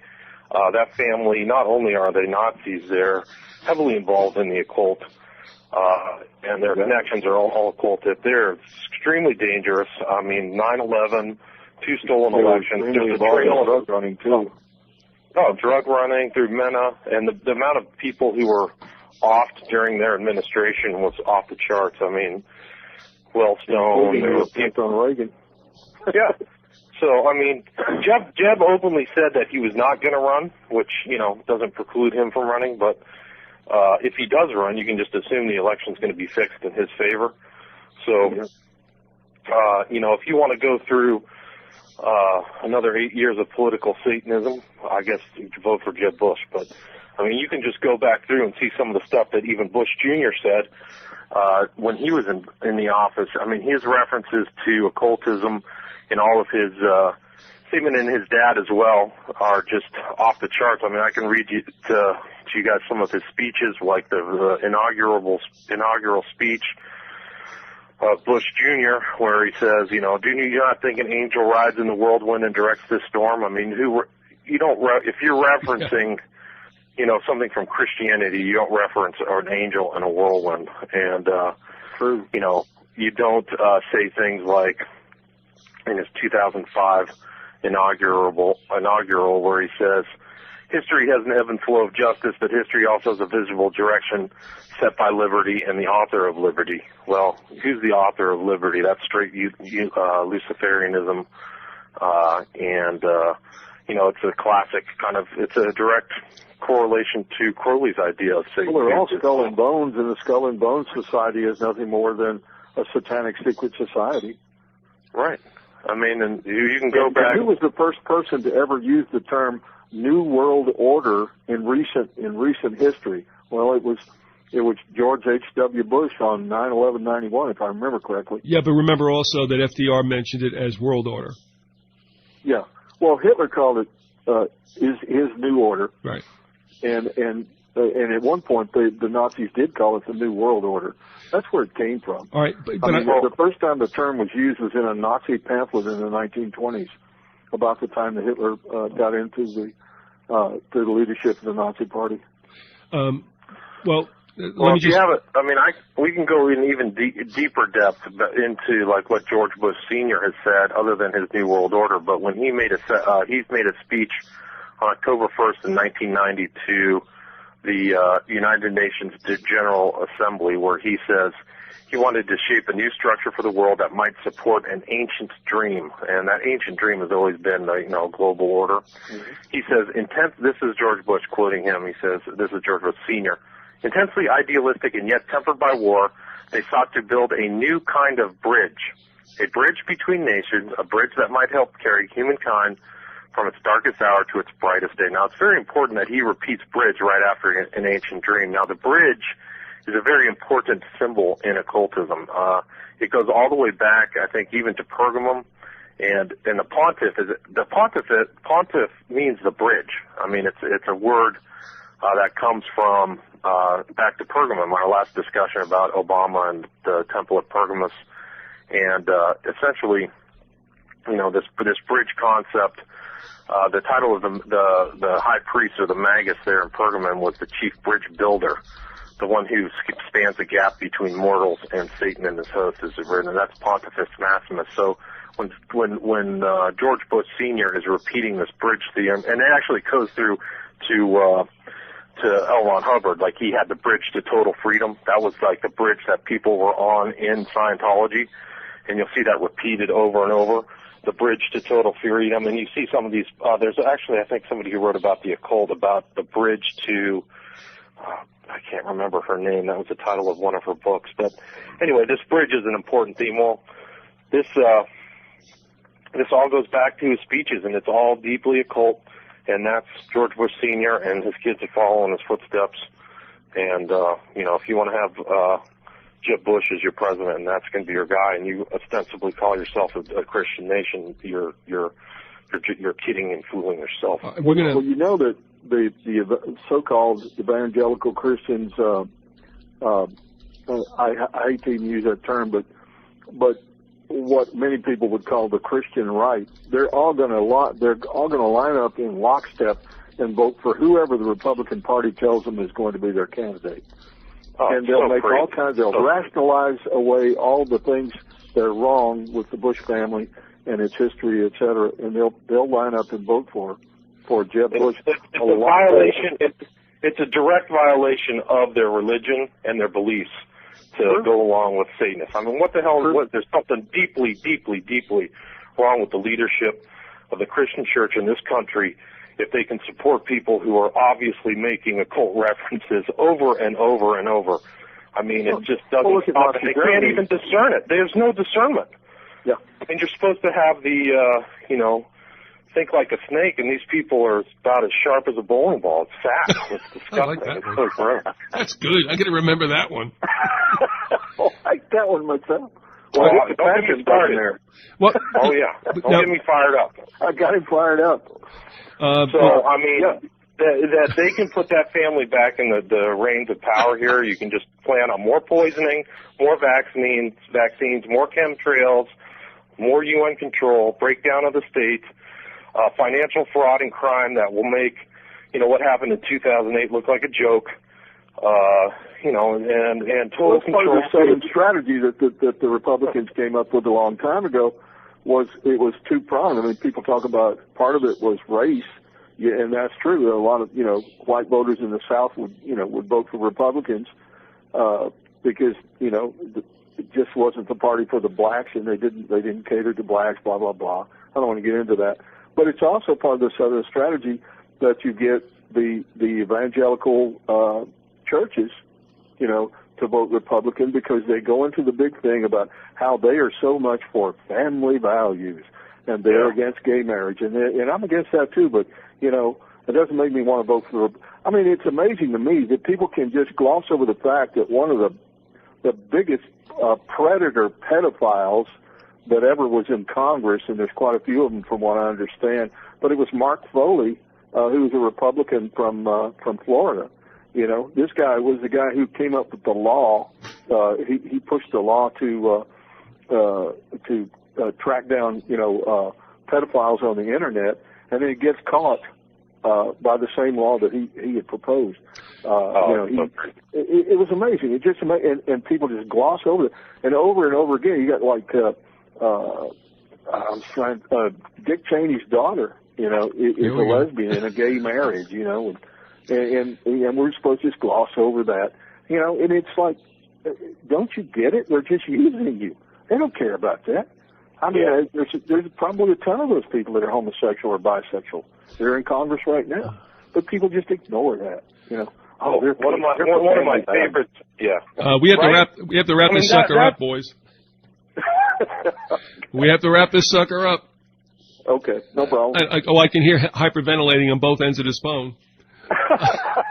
One last follow up with the Ted's email, and I'll throw it to you guys, and then we're going to have to close the sucker out. But Ted followed up and wrote, "It's weird how he, meaning Jeb, was completely out of the news until relatively recently, and now he is commenting on the GOP. Let's face it, folks, that means God's own party, on immigration, visiting White House with the old man, Dark Lord of the Sith, GHWB." Look, here's what I'm saying. Where we're going. Who they put in the White House to sell that part of the script is going to tell us exactly what emphases there will be. If I'm thinking Obama, and that means we're going to a New Deal a la FDR, Depression, War. If the GOP somehow, some way gets in, then you're going to see more hitting earlier on. But as you guys have all known, and you've spoken to, the Bush family has a very long and traditional tie to Germany. My point about Jeb was only this when I wrote that article for the American Free Press, and I'm like, look, if you really want the Republicans in and you want to manipulate the electorate, what you got to do is have him run because, one, remember something, he's a Bush, and look, no matter what you think about it, just give Rush Limbaugh and the other righties there a chance to work this, and they will think that the Bushes are the greatest thing since the Founding Fathers. The other thing is this, and do not overlook it, Jeb's bilingual. Spanish is his other tongue. Well, I don't care about his sex life. Larry, get out more often. That was the only dumb joke I made today. But I mean, remember that every illegal or legal that's from south of the Rio Grande. I see your point. Oh yeah, but the thing is, I sit back and I watch this all like a rigged wrestling match. It still is fun because of the theater, but understand whoever gets into the Oval Office is going to sell a certain emphasis on the plan of our destruction. I don't care who's in there. I'm just going to time it as as how much time I got to get out of Dodge. Having said that, figure out which one's going to go. I mean, it could go either way. It's a toss up at this point. The entry of Jeb Bush in there may be a determining factor that will tell us what the elites are going to do. Yeah. I mean, if he enters, that should just send out. It's really scary because talk about a bunch of evil aristocrats. I mean, that's what they are. Is a bunch of evil aristocrats.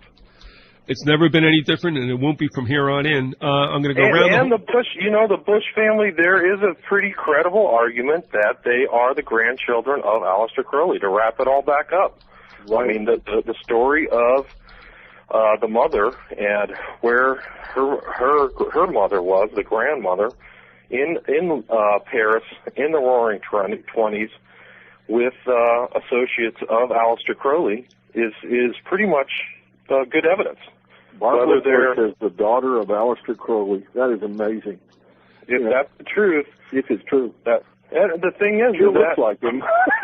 Well, here's the thing: is that they're all, and then it goes back to the general thesis of my book, which is there's a correlation between the events of 9/11 and Aleister Crowley through numerology: 93, 11, 77, 175. And I mean, you just have all these. You know, when you look at the totality of the circumstances and the facts, it's hard to get away from that position. You know, and for me at least. And you know, that's there's a lot more. There may be a lot more to the story, to our own history and to American history. At least when you look at what takes place this year, don't get too upset, as I always do. But I mean, just watch how they're going to play the people, because that speaks volumes. Because the whole thing is rigged, and whoever they put in there, like I said, you know, kind of tells us what we can expect for the next 4 years. But certainly, no doubt, we are on very rocky shores, and all this economic chaos and such did not happen by accident. It didn't happen to return us to the way things were. We are the precipice, whether people like it or not, on something very strange and dark and new. And that's just the way it is. William Ramsey, we thank you for being with us. The website is 911, occult911.com, excuse me. Can I ruin that anymore? Also check out the works that he has. He's got the book, Prophet of Evil. That was made into a DVD. He's also has another DVD called Occult Hollywood. Check that stuff out. Many of you have said you're interested. Well, I tell you what, hit it while it's hot. Go take a look there. Larry, the Contractor guy from the wonderful country of Texas, we thank you for being with us for part 23. Can I read something just very briefly, a poem? Sure. By William Butler Yeats, an associate of Aleister Crowley. Surely some revelation is at hand. Surely the second coming is at hand. The second coming. Hardly are those words out when a vast image out of Spiritus Mundi troubles my sight. Somewhere in the sands of the desert, a shape with lion body and the head of a man, a gaze blank and pitiless as the sun, is moving its slow thighs, while all about it reel shadows of the indignant desert birds. The darkness drops again, but now I know that 20 centuries of stony sleep were vexed to nightmare by a rocking cradle, and that what rough beast, its hour come round at last, slouches toward Bethlehem to be born. I'm waiting for him. William Butler Yeats, The Second Coming. I tell you what, Yeats, I have to admit, he's one of the few free verse poets I like.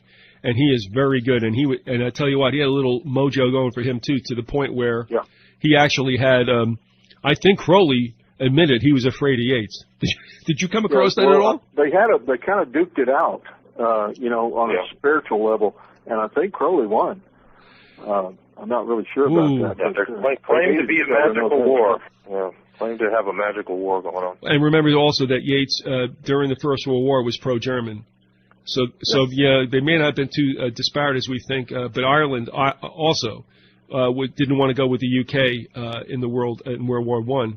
But again, there's much more to cover. I thank you guys for coming on.